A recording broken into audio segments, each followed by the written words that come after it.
دیتا ہوں آپ کے ذہنوں سے قریب ہونے کے لیے کہ ہر موقع پر کافر ہارتا ہے لیکن کبھی بھی مایوس نہیں ہوتا. جملہ میں نے تبدیل کیا, کبھی بھی مایوس نہیں ہوتا. کیوں نہیں مایوس ہوتا؟ یہ کیوں نہیں مایوس ہوتا؟ اس کے سامنے ماضی کی تاریخ تھی. یہ جانتا تھا کہ نبی تو بہت آئے لیکن آ کے چلے بھی گئے, تو جب نبی چلا گیا تو ہم بھی چلے جائیں گے. محمد کب تک رہیں گے؟ محمد کو کتنی عمر ملے گی؟ ارے 100 سال کی ملے گی, 70 سال کی عمر ملے گی, 200 سال کی ملے گی, لیکن جب محمد پلٹیں گے تو ہم بھی اپنے دین پر پلٹ جائیں گے. یہ اس بات کے اطمینان میں تھا. یہ اس بات کا اطمینان کیا ہوئے تھا کہ جیسے ہی محمد پلٹیں گے ویسے ہی ہم بھی پلٹ جائیں گے, بات ختم ہو جائے گی. کیونکہ ماضی کی تاریخ اس کے سامنے تھی. لہذا ہر جنگ میں ہارنے کے بعد بھی یہ مایوس نہیں ہو رہا تھا. اب یہ مایوس ہو گیا. اب آ رہا ہوں قرآن کی طرف. اب یہ مایوس ہو گیا. جائیے سورہ مائدہ دیکھیے, قرآن مجید کا 5واں سورہ. اب کیا ہوا کہ آج کافر مایوس ہو گیا. آج کافر مایوس ہو گیا. کیوں مایوس ہوا؟ کس میدان میں مایوس ہوا؟ کس وقت مایوس ہوا؟ تو علماء سے پوچھئے, مفسرین سے پوچھئے, قرآن پڑھنے والوں سے پوچھئے. ہر ایک لکھے گا کہ جب غدیر کے میدان میں رسول نے علی کو بلند کر کے کہا من کنت مولا ہو فہذا علی مولا, جس کا میں مولا اس کے علی مولا, تو کافر مایوس ہو گیا.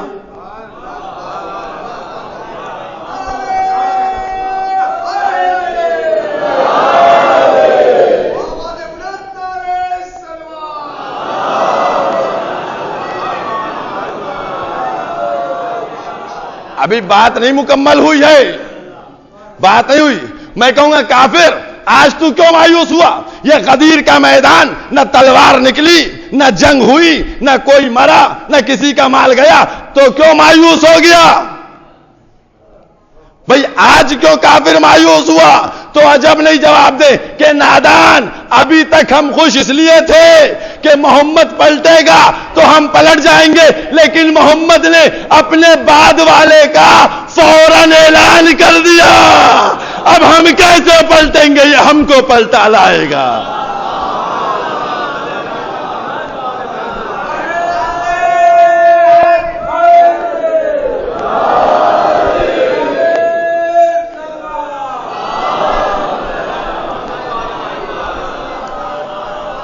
کہ ابھی تک جو اطمینان میں تھے کہ ہم پلٹ جائیں گے, بس یاد رکھیے گا اسی لیے اللہ نے حکم نازل کیا اور محمد نے بلا فصل علی کی ولایت کو پہنچا دیا, تاکہ جب فاصلہ رہے گا نہیں تو کیسے کون پلٹے گا.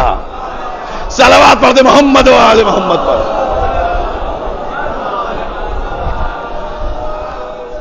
بس یہی سبب تھا کہ اللہ کی اطاعت کرو, رسول کی اطاعت کرو, اور جو ان کو پلٹائے رکھے ان صاحبان امر کی اطاعت کرو. تو اس لیے اوروں میں کتابوں میں 2 کی اطاعت واجب تھی, قرآن میں 3 کی اطاعت واجب ہے. صلوات پڑھتے محمد و آل محمد.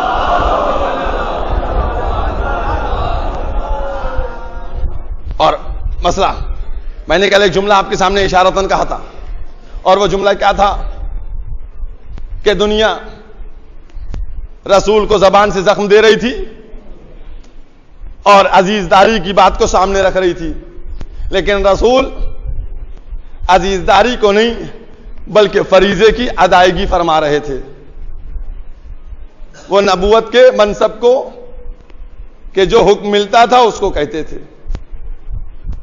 میرے موضوع میں محدت بھی لفظ ہے نا, تو اب آئیے آپ کے سامنے کہ دنیا کہتی ہے جب قرآن نے آواز دی قُلْ لَا أَسْأَلُكُمْ عَلَيْهِ أَجْرًا إِلَّا الْمَوَدَّةَ فِي الْقُرْبَى, کہ اے رسول آپ ان سے کہہ دیجئے کہ میں کچھ بھی نہیں چاہتا سوائے یہ کہ اقربا سے مودت کرو. تو ہر ایک نے بڑھ کر کہا کہ رسول نے اپنے قرابت داروں کی مودت کو حکم دے دیا. لیکن اگر عربی سے واقفیت ہوتی اور عربی پڑھے لکھے ہوتے تو اس کے بعد یہ کہنے کی جرت کسی کی نہیں ہوتی. آپ کہیں گے کیا مطلب؟ جملہ کیا ہے؟ قل کہیے، قل کہیے. نئی جملے پہ غور کر رہے ہیں. قل کہیے، اللہ محمد سے کہتا ہے محمد کہیے، کہیے. اس کا مطلب اب اگر محمد کہیں گے تو عزیزداری کی بنا پر نہیں ہوگی، فریضہ رسالت کی بنا پر کہیں گے.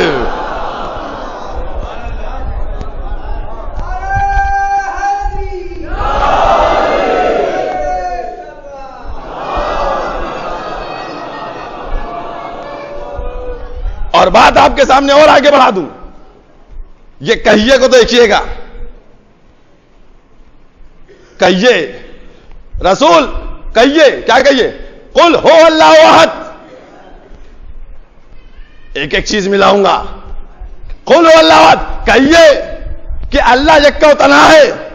تو جیسے ہی پروردگار عالم کے کہنے پر محمد نے قل ہو اللہ احد کہا، تو گویا محمد نے جب اس کو کہا تو فریضہ توحید کی تبلیغ کی،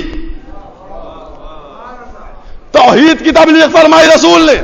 اور پھر اس کے بعد آواز آئی قل انما انا رسول، کہیے کہ میں رسول ہوں، کہیے کہ میں رسول ہوں. تو جیسے ہی رسول نے یہ جملہ کہا ویسے ہی رسول نے یہ رسالت کی تبلیغ کی. اب اصول دین سے ملاتے رہیے کہ پہلے تبلیغ ہوئی توحید کی، اس کے بعد تبلیغ ہوئی رسالت کی. اب اس کے بعد کا کہیے قل لا اسألکم علیہ اجرا الا المودۃ فی القربى، ہم اقربا کی مودت کے سوا کچھ نہیں چاہتے. گویا امامت کی تبلیغ ہو رہی ہے.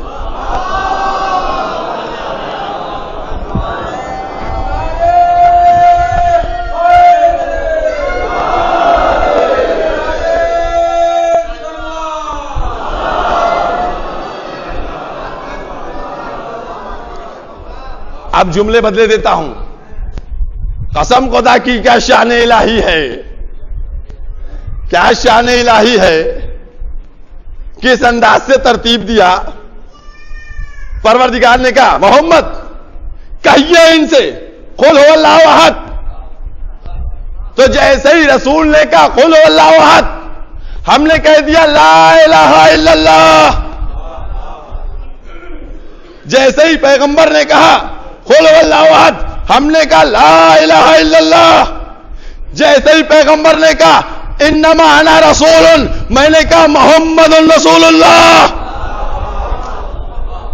جیسے ہی کہا کہ میں رسول ہوں، میں نے کہا محمد رسول اللہ.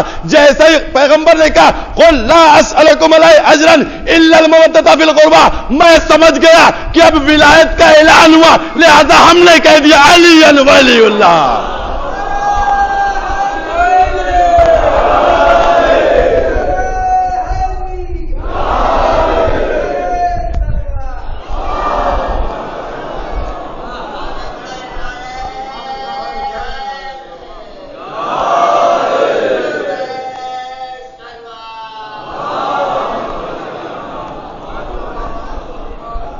ایک صلوات اتنی بلند فرمائیں کہ جتنے آل محمد بلند ہیں.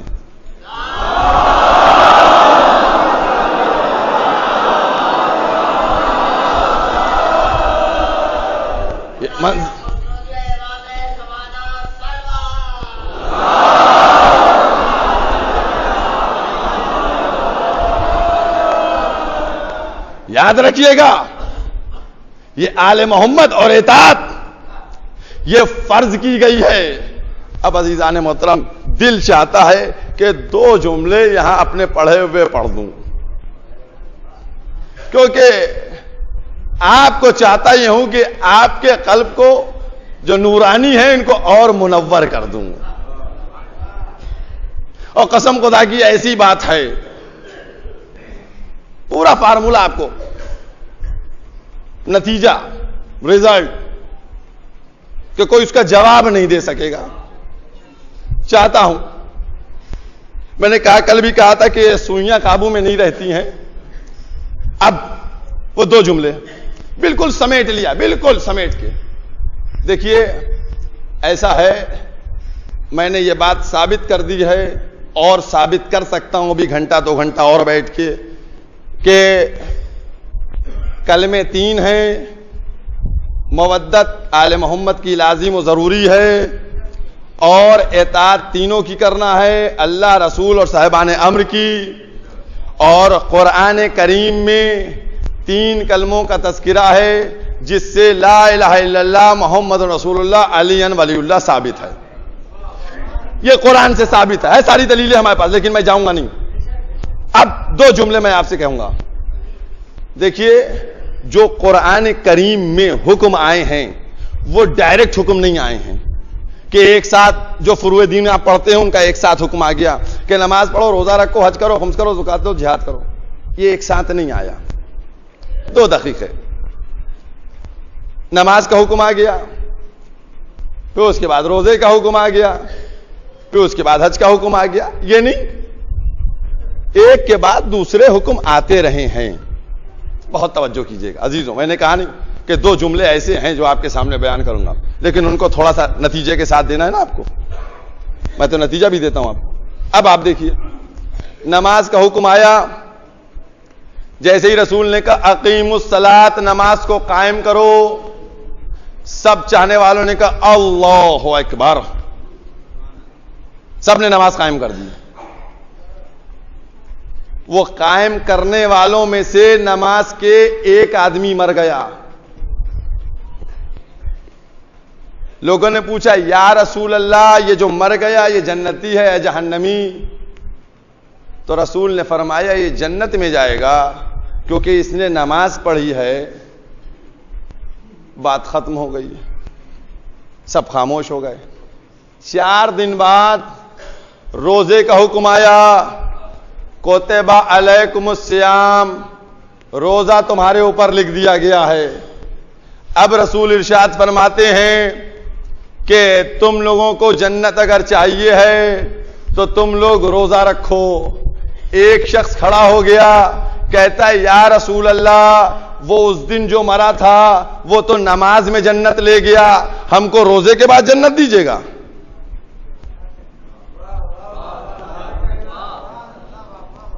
ایک شخص اٹھا، کہنے لگا وہ تو نماز میں جنت لے گیا، ہم کو روزے میں جنت دیجیے گا. کچھ نہیں کہوں گا، بس یہیں پر بات کو مکمل کرے دے رہا ہوں. رسول کیا جواب دیں گے؟ رسول جواب دیں گے کہ وہ نماز میں جنت اس لیے لے گیا. بہت توجہ کیجیے گا، میں نے بار بار کہہ رہا ہوں، وقت نہیں ہے. نماز میں جنت اس لیے لے گیا چونکہ روزے کے حکم کے نازل ہونے سے پہلے وہ مر گیا تھا.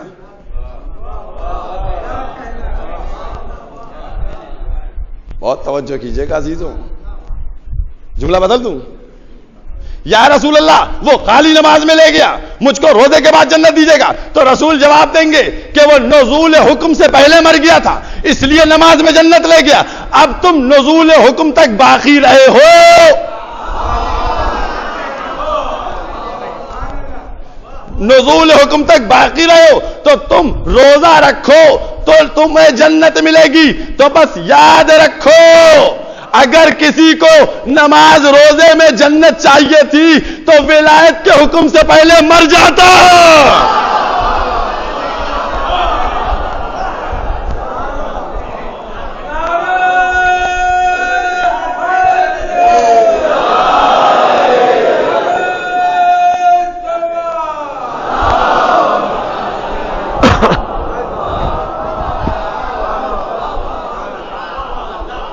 بھائی اگر کسی کو صرف نماز روزے میں جنت چاہیے تو نزول حکم ولایت سے پہلے مر جائے تو باہر ولایت کا حکم بھی نہیں مانے گا اور جنت بھی لے آئے گا. اب جو ولایت کے حکم تک باقی رہ گیا تو اس کو اس وقت تک جنت نہیں ملے گی جب تک علی ولی اللہ نہیں کہے. صلوات محمد وآلہ.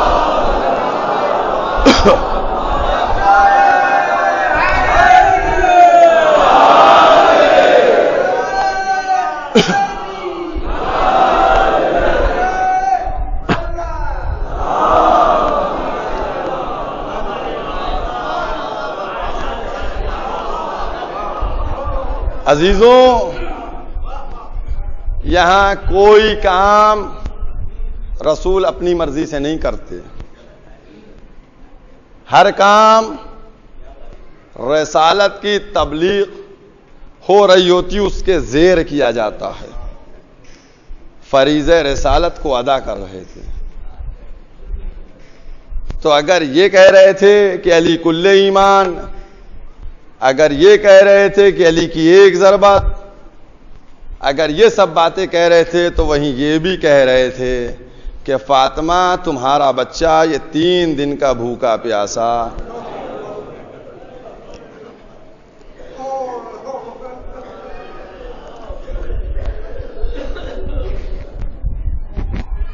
عزاداران امام مظلوم، میں نہیں چاہ رہا ہوں کہ فضائل زیادہ پڑھوں، لیکن 2 باتیں 2 دقیقے زیادہ ہو گئے. فضائل مصائب میں کمی نہیں کیجیے گا.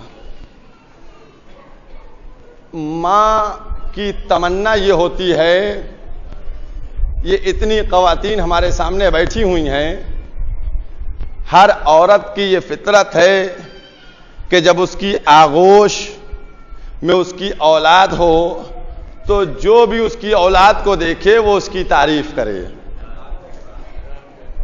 کوئی بھی عورت اپنے بچے کو اپنے باپ کے سامنے لے کر جاتی ہے کہ بابا میرے بچے کو دیکھیے، تو اس کی منتظر رہتی ہے کہ باپ اس کا یہ جملہ کہے کہ کتنا پیارا تمہارا بچہ ہے، کتنا حسین تمہارا بچہ ہے، کتنا خوبصورت تمہارا بچہ ہے.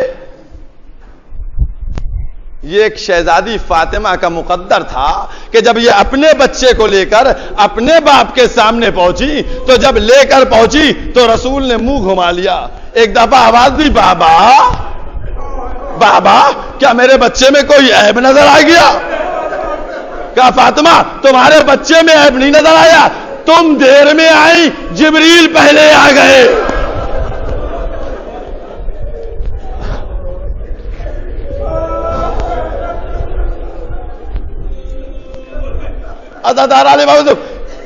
کہتے جبریل پہلے آ گئے. تو ایک دفعہ وہ چاہنے والی ماں کہتی ہے، اے بابا یہ بتائیے جبریل نے کہا کیا؟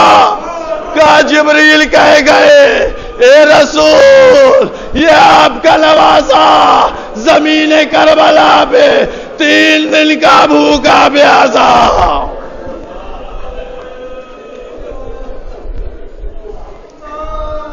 اجرکم علی اللہ.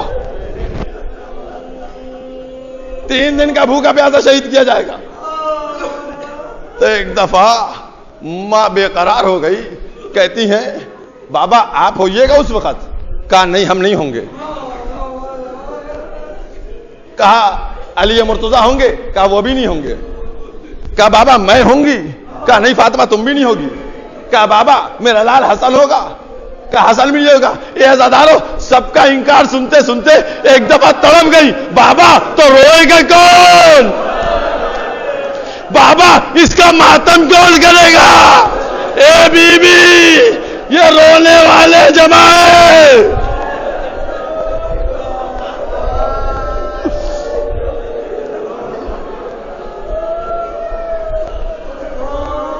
شہزادی فاطمہ کو آپ کے آنسوؤں کی بڑی ڈھارس ہے.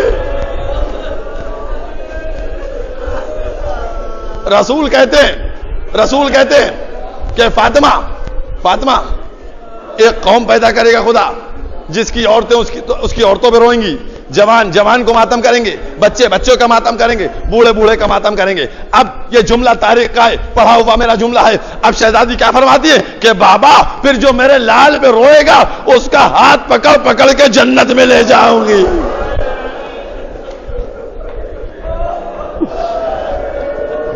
اللہ اکبر.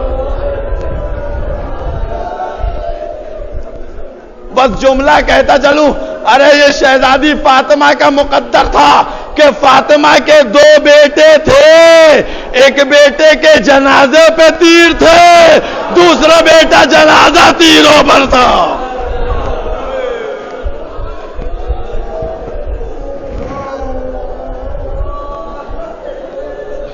اجرکم علی اللہ. ماں بیٹے سے بڑی محبت کرتی تھی. میں نے پہلے دن ایک جملہ پڑھا تھا نا آپ کے سامنے، پہلے دن ایک جملہ کہا تھا کہ مجھے ایک کربلا میں منظر نظر آتا ہے، اور اس منظر کے بعد ہم دوسرا منظر خود اپنے ذہن میں لے آتے ہیں. وہ کربلا میں منظر کون سا تھا؟ میں نے کربلا میں ایک منظر یہ دیکھا تھا کہ سرزمین کربلا پہ آگے آگے بیٹا جا رہا تھا, پیچھے پیچھے باپ دوڑ رہا تھا. بھائی سرزمین کربلا کا یہ منظر ہر ایک کو معلوم ہے کہ آگے آگے بیٹا جا رہا تھا, پیچھے پیچھے باپ دوڑ رہا تھا. اب یہ منظر آپ نے دیکھا تھا, مدینے کا منظر میں عقیدے کے طور پہ کہتا ہوں کہ وہاں آگے آگے بیٹا جا رہا تھا, پیچھے پیچھے ماں دوڑ رہی تھی. ہائے میرا حسین, ہائے میرا حسین, اجرکم علی اللہ. عزاداران امام مظلوم, حسین کی اسی ڈھارس کے لیے ماں آ گئی تھی کربلا میں. عزاداران امام مظلوم, وقت گزرتا جا رہا ہے, وقت گزر رہا ہے, شب عاشور نمودار ہوتی ہے. عزاداروں, حسین کیا کہتے ہیں چاہنے والوں سے؟ حسین کہتے ہیں کہ میرے چاہنے والوں جاؤ, ہم تمہارے سروں سے بیعت کو اٹھائے لیتا ہوں اور تم جانا, اور جب جانے لگنا تو ساتھ میں میرے ایک ایک اولاد کو, میرے خانوادے سے بھی ایک ایک فرد کو اپنے ساتھ لے جانا. عزاداران امام مظلوم, یہاں پر ایک بات آپ سے رک کے کہنا چاہتا ہوں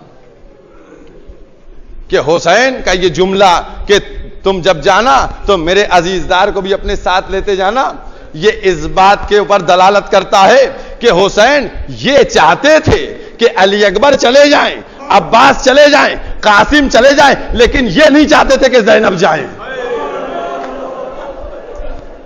یہ نہیں چاہتے تھے. کیوں نہیں چاہتے تھے؟ مولا چاہتے یہ تھے کہ اگر زینب چلی گئی تو میرے مقصد کو کون بیان کرے گا.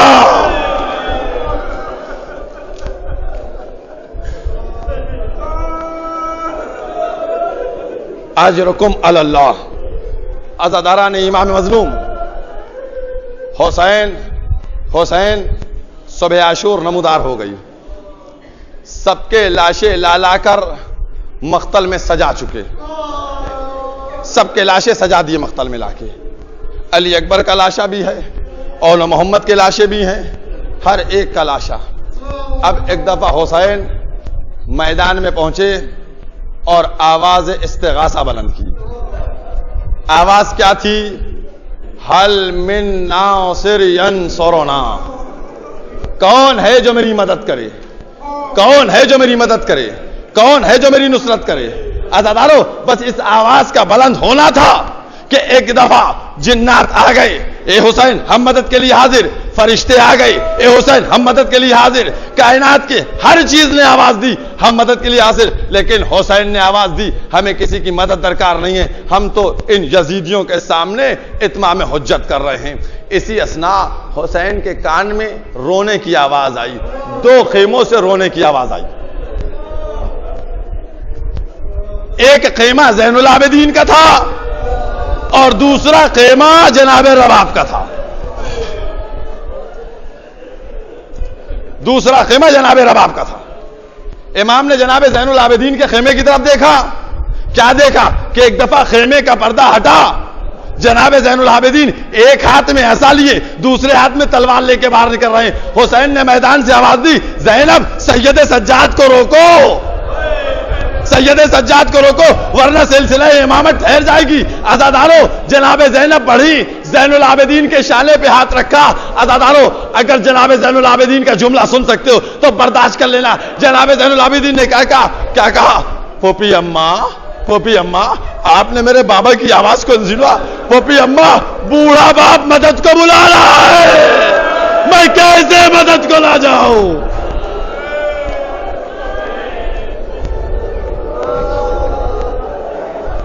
اجرکم علی اللہ. جناب زینب سید سجاد کو لے گئی. حسین آئے شہزادی رباب کے خیمے پر. کہا میری زندگی میں رونا کیسا, یہ رونا کیوں کرے؟ آواز دی. شہزادی علی اصغر نے اپنے کو جھولے سے گرا دیا ہے.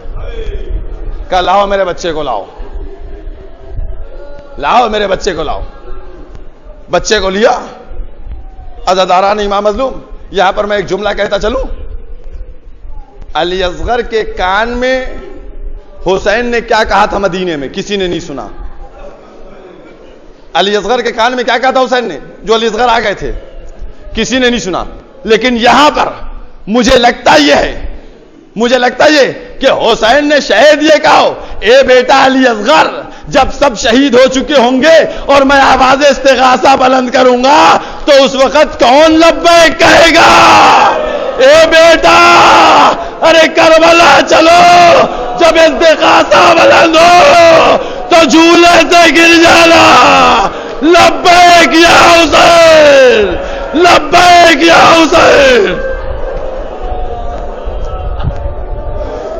اجرکم اللہ.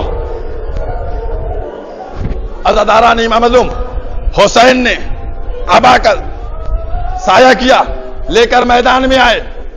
لوگ سمجھے حسین قرآن لے کر آ رہے ہیں، قرآن کے حوالے سے کچھ بات کرنا چاہ رہے ہیں. حسین نے ابا کو ہٹایا. سب نے دیکھا ایک چھوٹا سا پھول ہے، 6 مہینے کا بچہ ہے.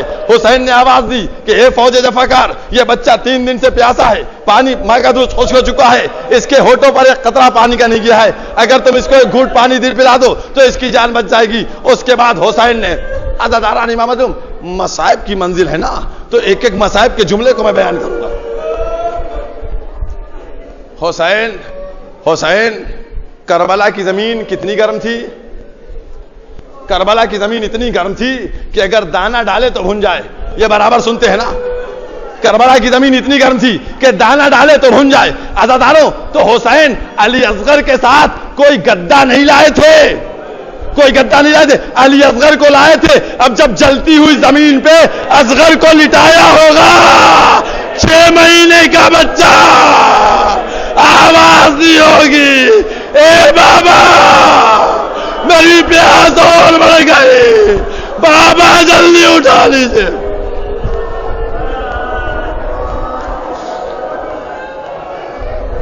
اجرکم اللہ. ماں کی گودیاں باندھ رہے علی اصغر کے صدقے میں. اجرکم اللہ. عزاداروں، شہزادے علی اصغر کو اٹھا لیا.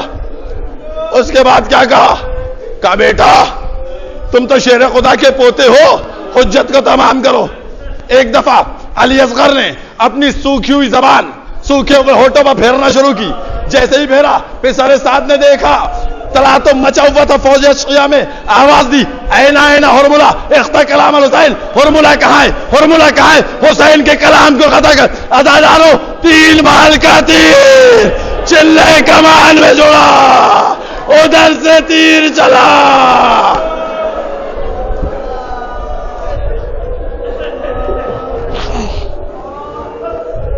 اجرکم اللہ. عزاداران امام معصوم، 3 بال کا تیر جانتے ہیں 3 بال کے تیر کی چوڑان کتنی ہوتی ہے؟ اگر ایک نوک ہوتی ہے تو کم سے کم اتنا چوڑا ہوتا ہے، اور جس میں 3 نوکیں ہو کم سے کم اتنا چوڑا تھا. اب تصور کر کے بتاؤ کہ جب اتنا چوڑا تیر ایک ننھی سی گردن پہ لگ گیا، تبھی ماں نے کہا میرا بچہ ذبح ہو گیا. اس کان سے اس کان تک علی اصغر کا گلا کٹ گیا.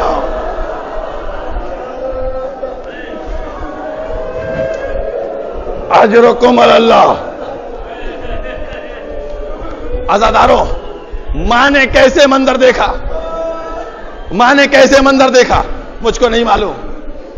حسین نے خون کو چلو میں لیا، چاہے آسمان کی طرف پھینک دیں آواز آئی ہے قطرہ بارش نہیں ہوگی، چاہے زمین کی طرف پھینک دیں آواز آئی ہے قطرہ قیامت تک دانے کا نہیں نکلے گا.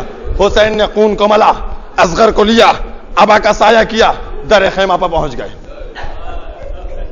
عزاداران امام معصوم، حسین کو ایک زخم مل چکا ہے، بیٹا شہید ہو گیا. اب حسین کے اوپر ایک جملہ آ رہا ہے جناب سکینہ کا.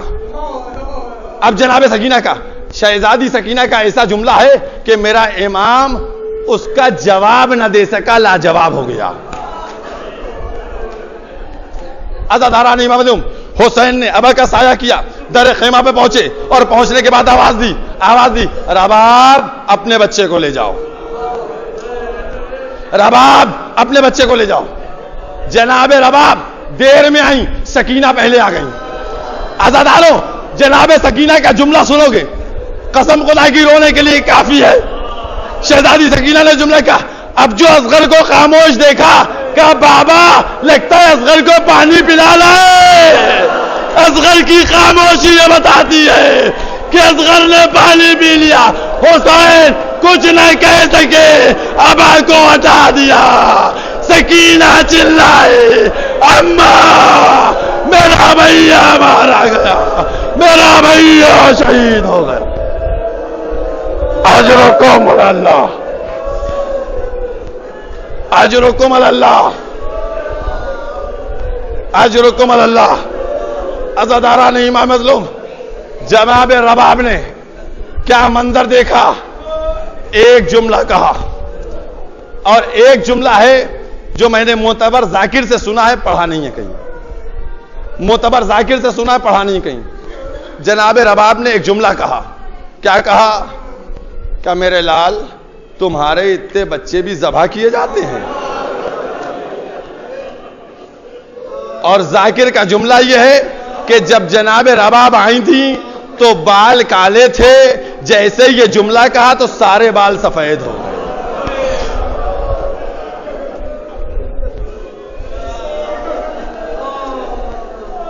عزاداران امام مظلوم، حسین نے شہزادے کے لاشے کو لیا، پشت خیمہ گئے، دفن کر دیا، دفن کر دیا۔ عزاداران امام مظلوم، اب ارباب مقاتل نے لکھا، ارباب مقاتل نے لکھا، کیا لکھا ارباب مقاتل نے؟ کہ جب پسر سعد نے حکم دیا کہ سارے شہداء کے سر قلم کر لیے جائیں، سارے شہداء کے سر قلم کر لی جائے، سر و تن میں جدائی کر دی جائے، تو سب کے سر و تن جدا کر دیے گئے۔ جب جدا ہو گئے سر، شمار کیا جانے لگا تو ایک سر کم تھا۔ یہ پڑھی ہوئی بات پڑھ رہا ہوں، ایک سر کم تھا۔ پسر سعد کہتا ہے کہ سر ایک کس کا کم ہے؟ اس کے بعد اس نے ذہن دوڑایا، آواز دی، کہنے لگا جو ہرملہ کے تیر کا نشانہ بچہ بنا تھا اس کا سر نہیں ہے، اس کا سر نہیں ہے، اس کا سر نہیں ہے۔ بس ایک دفعہ ارباب مقاتل نے لکھا کہ ظالم بڑے بڑے بھالے لیے ہوئے جہاں نرم زمین دیکھتے تھے وہاں بھالا لگاتے تھے۔ عزاداروں، ایک زمین پہ بھالا لگایا، اب جو بھالا کھینچا اصغر کی لاش ماں نے دیکھا ہوگا۔ اجرکم اللہ، رباب کے دل میں کیا گزری ہوگی۔ اجرکم اللہ۔ ہاں عزاداران امام مظلوم، جناب امام حسین خیمے میں آئے، آنے کے بعد آواز دی، زینب خدا حافظ، کلثوم خدا حافظ، رقیہ خدا حافظ، سکینہ خدا حافظ، ایک ایک کر کے سلام کر رہے ہیں۔ ماں کی کنیز فضہ خدا حافظ، سب کو سلام کر رہے ہیں۔ اور ایک دفعہ جناب فضہ سے کہتے، فضہ میرے نزدیک آؤ۔ فضہ کو بلایا، فضہ سے کہا، فضہ وہ جو ایک صندوقچہ رکھا ہے جس میں تبرکات ہیں وہ چپکے سے لے آنا، زینب کی نگاہ نہ پڑے، زینب کی نگاہ نہ پڑے۔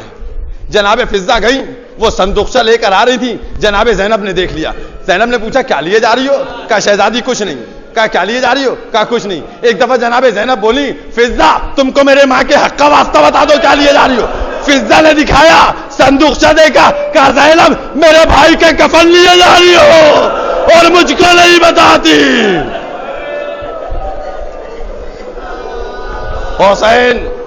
حسین کو زینب نے بلایا، حسین کو زینب نے بلایا، اور بلانے کے بعد کہتی ہیں بھائیا مجھے ماں کی وصیت پہ عمل کرنے دو۔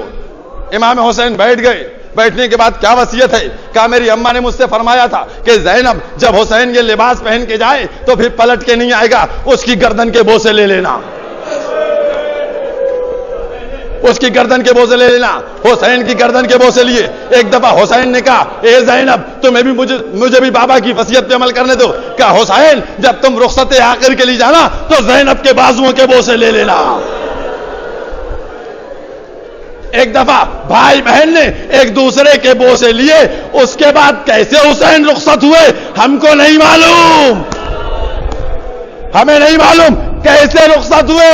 ارے کیوں کر بیویوں نے جانے دیا، کیوں کر زینب نے جانے دیا، کیوں کر سکینہ نے جانے دیا؟ عزاداروں تصور دلا دوں آپ کو، میں مصائب کی منزل میں جملے چاہتا ہوں تاکہ جملے دلوں پہ لگیں، تصور کی منزل میں جائیں۔ عزاداروں، جب آج 1450 سال بعد آپ کے گھر سے زری نکلتی ہے تو کیسے بیویاں روتی ہیں؟ عزاداروں، یہ بیویاں بیٹھی ہیں سینکڑوں کی تعداد میں، اے بیویوں، ارے جب زری نکلتی ہے تو الوداع ہوتی ہے، سر پیٹے جاتے ہیں، الفراق، الوداع۔ ارے جب حسین نکل رہے ہوں گے کوڑا مرپا، الوداع یا حسین، الوداع یا حسین، اجرکم علی اللہ۔ عزاداران امام مظلوم، میں نے پہلے کہہ دیا تھا مصائب پورے پڑھوں گا، رونے میں کمی نہ کیجیے گا۔ زہرا کے لال، ارے یہی تو زہرا کے لیے تسکین قلب ہے۔ عزاداران امام مظلوم، حسین خیمے سے نکلے، کیسے نکلے مجھ کو نہیں معلوم، آئے، اب آنے کے بعد کبھی داہنے دیکھتے ہیں، کبھی بائیں دیکھتے ہیں، کبھی سامنے دیکھتے ہیں، کبھی پیچھے دیکھتے ہیں۔ چاہنے والی بہن سمجھ گئی، فوراً آگے بڑھ کے آئی، بھائیا اگر عباس و علی اکبر سوار کرنے کے لیے نہیں، یہ بہن آپ کو سوار کرے گی۔ زینب نے سوار کیا، حسین گھوڑے پر بیٹھے میدان میں پہنچے، جنگ کرنا شروع کی۔ اب ارباب مقاتل نے لکھا کہ حسین جنگ کر رہے تھے، حسین نے کہا پسر سعد میں تجھ سے 3 باتیں کرنا چاہتا ہوں۔ اس کے بعد حسین نے جو اس میں آخری شرط رکھی تھی، وہ آخری شرط یہ تھی کہ ایک ایک کر کے بھیج، ایک ایک کر کے لڑائی ہوگی۔ اب تمام تاریخوں نے لکھا کہ حسین کے مقابلے میں ایک ایک کر کے یزیدی آ رہا تھا اور حسین اس کو واصل جہنم کہہ پہنچا رہے تھے، یہاں تک کہ 1950 یزیدی آئے اور حسین نے واصل جہنم سب کو پہنچا دیا۔ ایک دفعہ شمر بولا پسر سعد تو کیا بیوقوف ہو گیا ہے؟ اگر اسی طرح علی کے شیر کے سامنے سب کو بھیجتا رہا تو پھر کوئی نہیں بچے گا۔ پسر سعد نے فوج والوں کو حکم دیا، فوج کے حصے تقسیم کیے، 4000 نیزے سے حملہ کریں گے، 4000 تیر سے حملہ کریں گے، 4000 تلوار سے حملہ کریں گے اور 4000 پتھروں سے حملہ کریں گے۔ عزاداران امام مظلوم، یہ علی کا شیر ہے، یہ زہرا کے شیر کی تاثیر ہے۔ جب جناب زین العابدین کے پاس وصیت فرمانے آئے تھے تو جناب زین العابدین اس کے راوی ہیں، فرما رہے تھے کہ میرے بابا کا جسم زخموں سے چھلنی تھا اور خون کے فوارے جاری تھے۔ ابھی جنگ نہیں کی تھی، ابھی جنگ نہیں حسین نے کی تھی، اب جنگ کر رہے ہیں اور اب میدان میں کھڑے ہوئے ہیں، اس کے بعد جنگ کر رہے ہیں اور عزاداروں جنگ کرتے جاتے ہیں اور ایک زبان پر جملے ہیں جو جملے آپ سنیں گے تو امام مظلوم کربلا کی بے کسی کا پتہ چلے گا کہ کیا مظلومی کے جملے ہیں، کیا بے کسی کے جملے ہیں۔ کیا بات ہے، حملہ کرنے جا رہے تھے، علی اکبر اٹھ کے بابا کی جنگ دیکھو، حملہ کرتے تھے، قاسم اٹھ کے چچا کی جنگ دیکھو، حملہ کرتے تھے، حبیب اپنے آقا کی جنگ نہیں دیکھو گے، زہیر اپنے آقا کی جنگ نہیں دیکھو گے، مسلم ابن اوسطہ اپنے آقا کی جنگ نہیں دیکھو گے۔ ایک ایک کو پکارتے جاتے تھے اور اس کے بعد تمام تاریخوں میں ملتا ہے اور آپ برابر سنتے رہتے ہیں کہ حسین نے حملہ کیا تو دشمن کوفے کی دیوار سے ٹکرایا، کوفے کی دیوار سے ٹکرایا۔ اب اس کے لیے یہ ہوا کہ حسین نے 7 حملے کیے تھے اور 7 میں کوئی کہتا ہے چوتھا حملہ بڑا شدید تھا، کوئی کہتا ہے چھٹا حملہ شدید تھا، مجھے اس سے نہیں معلوم، بہرحال ایک حملہ کوئی شدید تھا کہ جو دشمن کوفے سے ٹکرایا تھا۔ اب اس کی علت لکھی جاتی ہے کہ کوئی لوگ کہتے ہیں کیوں حملہ اتنا سخت کیا کہ کوفے سے ٹکرایا، کوئی کہتا ہے کیوں حملہ اتنا سخت کیا کہ کوفے سے ٹکرایا۔ ایک علت لکھی جو میری سمجھ میں بھی آئی، جو آپ کے سامنے بیان کر رہا ہوں۔ ایک علت یہ لکھی کہ حسین جنگ کر رہے تھے، جنگ کرتے کرتے حسین فرات کے کنارے پہنچ گئے۔ عزادارو وہ لکھتا ہے کہ اب جو فرات کے کنارے پہنچے شیر کے لاشے کو دیکھا، ہائے میرا بھائی عباس، ظالموں نے کیا اب جو حملہ کیا دشمن کوفے کی دیوار۔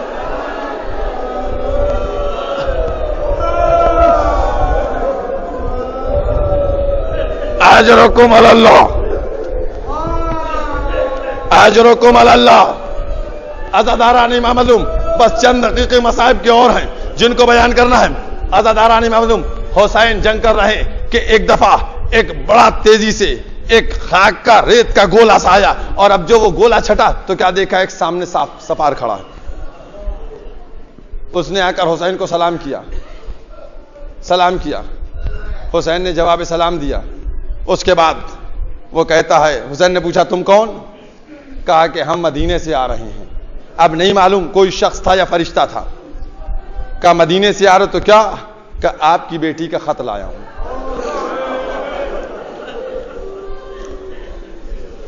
عزاداران امام معصوم، گریا میں کمی نہ کیجیے، ایسا رویا جائے کہ جیسے لگے کوئی کسی کا باپ مر گیا ہے، کسی کا بیٹا مر گیا۔ عزادارو، حسین نے خط کو پڑھا،